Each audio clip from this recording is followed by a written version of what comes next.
এদিকে রাতেই খেলার মোড় পাল্টে গেল, সব সিদ্ধান্ত চূড়ান্ত, ফাঁসি রায় বাতিল, প্রধানমন্ত্রী হয়ে ফিরছেন শেখ হাসিনা, বিদায় ডক্টর ইউনূস। শেখ হাসিনার মৃত্যুদণ্ডের রায় বাতিল করার জন্য রাষ্ট্রপতিকে হুঁশিয়ারিমূলক চিঠি দিল জাতিসংঘ।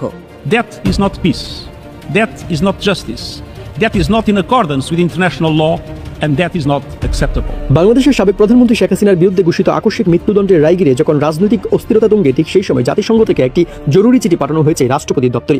উচ্চমাত্রার কূটনৈতিক গুরুত্ব বহনকারী সেই চিঠিতে জাতিসংঘ স্পষ্ট ভাষায় উদ্বেগ প্রকাশ করেছে রায় কার্যকরের প্রস্তুতি নিয়ে। বিশেষত চিঠিতে উল্লেখ করা হয়েছে, যে আইনে শেখ হাসিনাকে মৃত্যুদণ্ড দেওয়া হয়েছে সেই আইনটির মূল কাঠামো তার নিজের আমলে প্রণীত হয়েছিল। তবে সেই আইনে যেসব ধারা, প্রমাণ ও সাক্ষ্যকে বাধ্যতামূলক করে সেগুলো কতটা মানা হয়েছে তার কোনো স্বচ্ছ ব্যাখ্যা জাতির সামনে উপস্থাপন করা হয়নি। জাতিসংঘ প্রশ্ন তুলেছে, মানবাধিকার লঙ্ঘন হোক বা হত্যার অভিযোগ, যেখানে অপরাধের প্রতিটি ঘটনার সাক্ষ্য প্রমাণ সার্বজনীনভাবে উপলব্ধি করা থাকা জরুরি, সেখানে জনসম্মুখে কোনো যাচাই বাছাই ডকুমেন্ট প্রকাশ না করে কিভাবে এত বড় রায় ঘোষণা করা হলো? এদিকে মানুষ মেরে ক্ষমতায় থাকতে চায় না, শেখ হাসিনার শেষ মুহূর্তের অডিও বার্তা। এদিকে ডক্টর মোহাম্মদ ইউনূসকে ঘিরে কথিত ক্যাঙ্গারু কোর্টের রায় এবং প্রধানমন্ত্রী শেখ হাসিনার বিরুদ্ধে ষড়যন্ত্রমূলক প্রচারণার প্রতিবাদে যুক্তরাষ্ট্র আওয়ামী লীগের উদ্যোগে লন্ডনে বিশাল বিক্ষোভ সমাবেশ।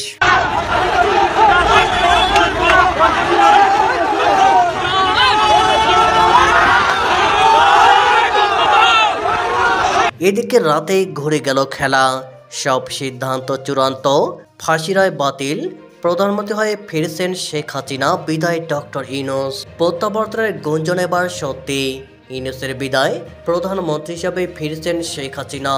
দেশের রাজনৈতিক অঙ্গনে দীর্ঘদিন ধরে চলা গুঞ্জন এবার বাস্তবে রূপ নিতে যাচ্ছে। বিভিন্ন নির্ভরযোগ্য সূত্র নিশ্চিত করেছে যে ডক্টর মোহাম্মদ ইউনূসের বিদায় নিশ্চিত এবং প্রধানমন্ত্রী হিসাবে দেশে ফিরছেন শেখ হাসিনা, এমন সিদ্ধান্ত প্রায় চূড়ান্ত। গত কয়েক সপ্তাহ ধরে দেশ জুড়ে দ্রুত পরিবর্তনশীল রাজনৈতিক পরিস্থিতির মধ্যে শেখ হাসিনার প্রত্যাবর্তন নিয়ে নানা আলোচনা চলছিল। এবার উচ্চ পর্যায়ের প্রশাসনিক ও রাজনৈতিক বৈঠক থেকে ইঙ্গিত মিলছে তার ফেরার প্রস্তুতি সম্পন্ন। সরকারি সূত্রের দাবি, একাধিক সূত্র জানিয়েছে, রাষ্ট্র নেতৃত্বের স্থিতিশীলতা নিশ্চিত করতে এবং আন্তর্জাতিক চাপ সামলাতে শেখ হাসিনার নেতৃত্বে একটি নতুন প্রশাসনিক কাঠামো গঠনের সিদ্ধান্ত নেওয়া হয়েছে। দেশের সার্বিক পরিস্থিতি বিবেচনায় এটাই এখন সবচেয়ে বাস্তবসম্মত সমাধান। ডক্টর ইউনূসের বিদায়, ডক্টর ইউনূসের পদত্যাগ বা অপসারণ শুধু সময়ের ব্যাপার বলে মনে করছেন রাজনৈতিক বিশ্লেষকরা। বিদেশি চাপ, অভ্যন্তরীণ বিরোধ, প্রশাসনিক অস্থিরতা সবকিছু মিলিয়ে তাকে আর ক্ষমতায় ধরে রাখার সুযোগ নেই। সূত্র বলছে, তিনি সম্মানজনক প্রস্থান এর একটি ফরম্যাট নিয়ে আলোচনায় আছেন। শেখ হাসিনার প্রত্যাবর্তনের প্রস্তুতি, শেখ হাসিনার ঘনিষ্ঠ মহল জানিয়েছে তিনি ইতিমধ্যে রাজনৈতিক উপদেষ্টাদের সঙ্গে ধারাবাহিক বৈঠক করেছেন।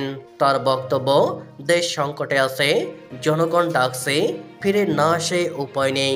তারা আরও জানায়, দেশে ফিরে তিনি স্থিতিশীল সরকার গঠন, আন্তর্জাতিক সম্পর্ক পুনর্গঠন এবং বিচার প্রশাসনের সংস্কারের পরিকল্পনা হাতে নেবেন। রাজনৈতিক অঙ্গনের তীব্র প্রতিক্রিয়া, আওয়ামী লীগ সমর্থকরা উচ্ছ্বাস প্রকাশ করছে, দেশব্যাপী আনন্দ মিছিলের প্রস্তুতি চলছে। বিরোধী রাজনৈতিক দলগুলো বলছে এটি ক্ষমতায় অপ্রত্যাশিত মোড় এবং তারা নতুন পরিস্থিতির জন্য কৌশল নির্ধারণ করছে। আন্তর্জাতিক মহল সতর্কভাবে পরিস্থিতি পর্যবেক্ষণে ব্যস্ত। বিশ্লেষকদের মন্তব্য, রাজনৈতিক বিশ্লেষকদের মতে শেখ হাসিনার প্রত্যাবর্তন দেশের ক্ষমতার ভারসাম্য বড় পরিবর্তন আনবে। দীর্ঘ সংঘাতের পর তার ফিরে আসা একদিকে স্থিতিশীলতার বার্তা দিতে পারে, আবার অন্যদিকে নতুন রাজনৈতিক সূচনা ঘটতে পারে।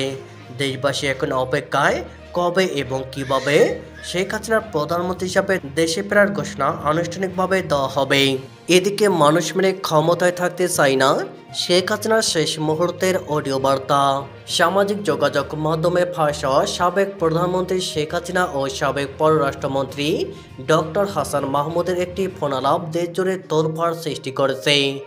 5 আগস্ট সরকার পতনের ঠিক আগ মুহূর্তে এই কথোপকথনে শেখ হাসিনা পদত্যাগ, দেশত্যাগ এবং তৎকালীন উত্তপ্ত পরিস্থিতির এক অজানা চিত্র উঠে এসেছে।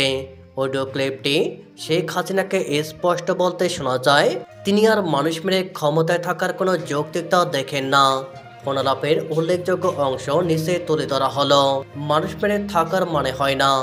ফোনালাপের সবচেয়ে গুরুত্বপূর্ণ অংশ শেখ হাসিনাকে বলতে শোনা যায়, তিনি মানসিকভাবে পদত্যাগের চূড়ান্ত প্রস্তুতি নিয়ে ফেলেছিলেন।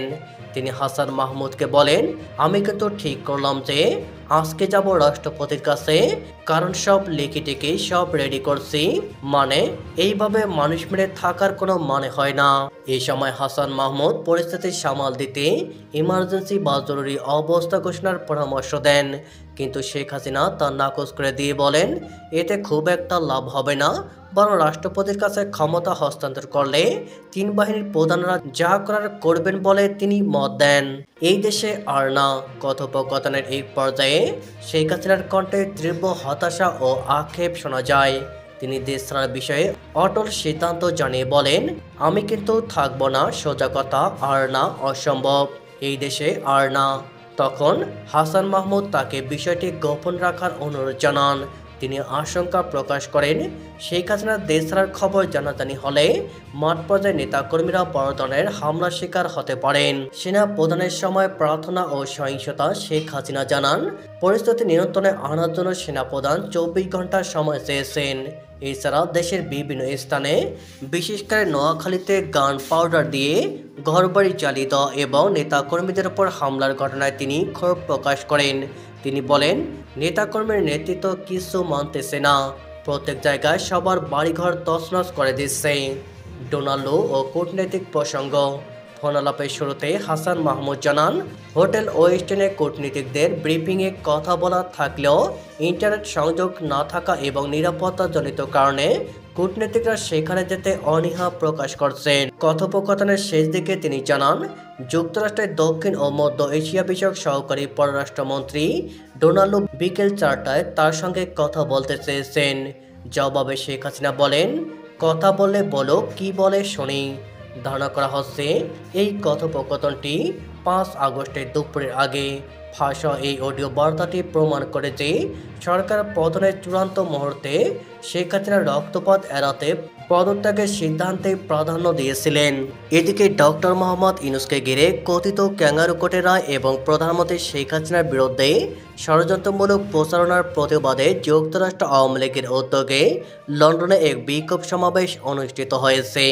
বুধবার 19 নভেম্বর দুপুর 1টায় লন্ডনের 28 কুইন্স গেটস্থ বাংলাদেশ হাই কমিশনারের সামনে এই সমাবেশে যুক্তরাজ্যের বিভিন্ন শহর থেকে নেতাকর্মীরা প্রচণ্ড শীত উপেক্ষা করে উপস্থিত হন। সমাবেশে সভাপতিত্ব করেন যুক্তরাষ্ট্র আওয়ামী লীগের সভাপতি আলহাজ জালাল উদ্দিন। অনুষ্ঠান পরিচালনা করেন সাধারণ সম্পাদক সৈয়দ সাজিদুর রহমান ফারুক। বক্তারা অভিযোগ করেন, ডক্টর ইউনূসকে রক্ষার উদ্দেশ্যে শেখ হাসিনার বিরুদ্ধে ফাঁসি রায় দেখিয়ে ভয় দেখানোর অপতৎপরতা কোনোভাবেই সফল হবে না। তারা বলেন, শেখ হাসিনার বাংলার মাটিতে ডক্টর ইউনূসের বিচার করবেন। বক্তারা আরও ঘোষণা দেন, ডক্টর ইউনূসের পতন না হওয়া পর্যন্ত আমাদের আন্দোলন চলবে।